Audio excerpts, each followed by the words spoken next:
Selamat pagi, salam damai sejahtera bagi kita semua.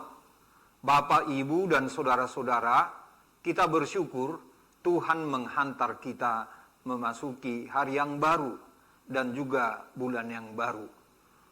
Senin 2 Desember 2024. Tentu kita akan memulai aktivitas kita di hari ini.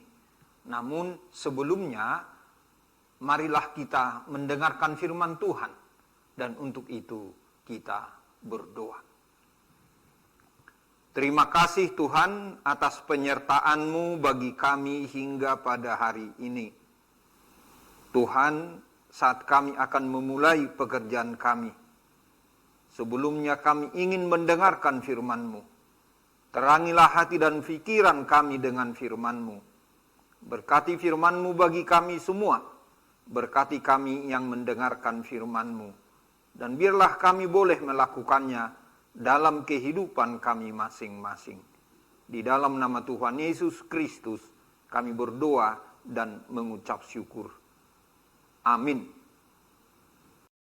Ayat harian kita hari ini, Senin 2 Desember 2024, diambil dari Markus 13 ayat 13. Kamu akan dibenci semua orang oleh karena namaku, tetapi orang yang bertahan sampai pada kesudahannya, ia akan selamat. Demikian firman Tuhan. Bapak, Ibu, dan saudara-saudara, hari ini Senin 2 Desember 2024, kita bersyukur karena firman Tuhan menyapa kita untuk bertahan sampai akhir. Bertahanlah sampai akhir. Ayat ini adalah bagian dari khotbah Tuhan Yesus tentang akhir zaman. Dikatakan pengikut Yesus Kristus akan menghadapi kebencian dan penganiayaan dari dunia ini. Dunia yang menolak Tuhan Yesus akan menolak orang percaya yang setia kepadanya. Jadi pada akhir zaman, orang-orang yang setia kepada Yesus akan dibenci oleh dunia ini. Dan jika hal itu terjadi, Yesus mengingatkan supaya para murid, pengikutnya, orang percaya atau kita juga bertekun dalam iman dan tetap bertahan hingga akhir. Tekun dan bertahan dalam iman menunjukkan bahwa mereka atau kita benar-benar bergantung pada Tuhan. Di sini Yesus berjanji akan memberi anugerah, yaitu anugerah keselamatan bagi siapa yang bertahan hingga pada akhirnya.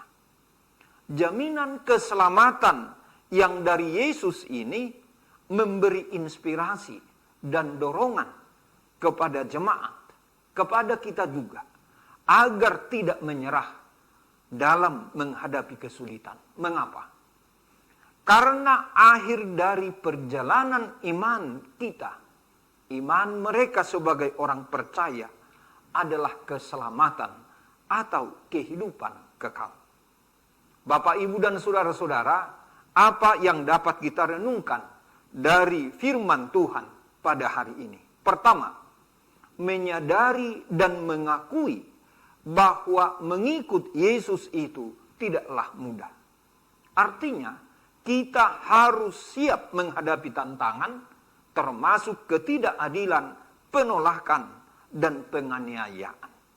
Begitupun agar kita tetap teguh dalam iman, terutama saat menghadapi tantangan atau penolakan karena nama Kristus.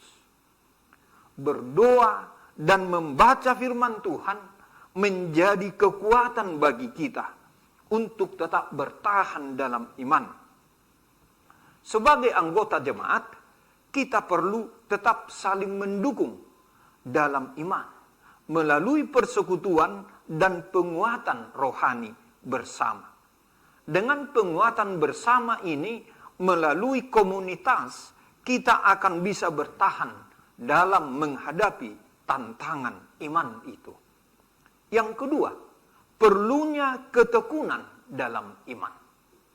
Ketekunan diperlukan pada saat menghadapi pencobaan. Kita sebagai orang percaya dipanggil untuk tetap setia, bahkan di tengah penderitaan. Mengapa?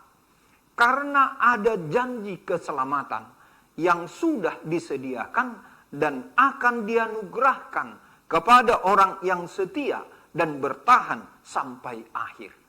Sehubungan dengan ini, marilah kita tetap berfokus pada janji Tuhan. Janji Tuhan yaitu anugerah keselamatan bagi yang setia.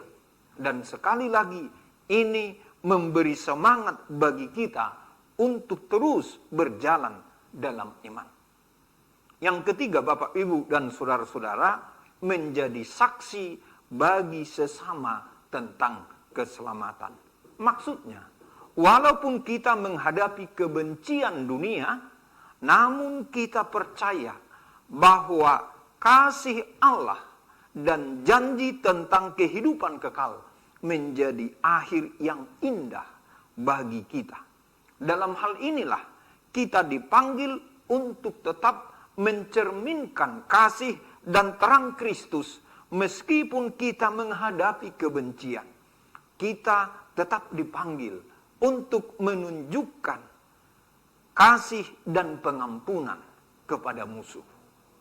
Disinilah kita menjadi saksi tentang kasih, tentang pengampunan, dan tentang keselamatan bagi sesama di dunia ini selagi kita ada. Amin.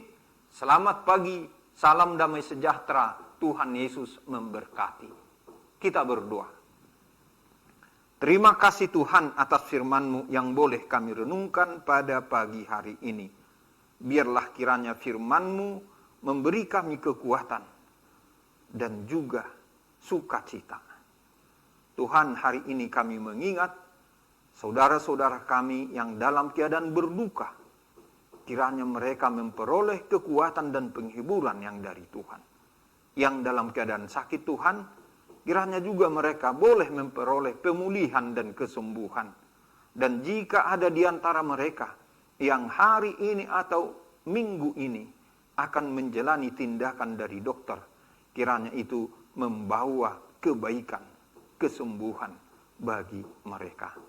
Tuhan, hari ini juga kami mengingat bahwa gerejamu HKBP akan melaksanakan sinode Godang mulai dari tanggal 2 hingga tanggal 8 Desember ini. Kami bawakan dalam doa ini Tuhan, kiranya pelaksanaan sinode Godang itu dapat berjalan dengan baik. Seluruh peserta yang mungkin pada hari ini sudah mulai tiba di tempat atau beberapa hari sebelumnya, kiranya mereka semua dalam keadaan sehat. Demikian juga panitia dan undangan atau siapapun yang akan mengikuti hari-hari di sinode itu. Mulai dari besok tanggal 3 sampai dengan tanggal 7 atau hingga pelantikan pimpinan yang baru nanti pada hari Minggu 8 Desember 2024 ini. Biarlah Tuhan yang memberikan damai sejahtera, ketenangan, sukacita, kegembiraan bagi seluruh peserta. Terima kasih Tuhan. Hari ini kami berserah diri ke dalam tangan-Mu. Dalam nama Tuhan Yesus Kristus kami berdoa dan mengucap syukur. Amin. Anugerah Tuhan kita Yesus Kristus dan kasih setia dari Allah Bapa dan persekutuan dengan Roh Kudus kiranya menyertai kita semuanya. Amin.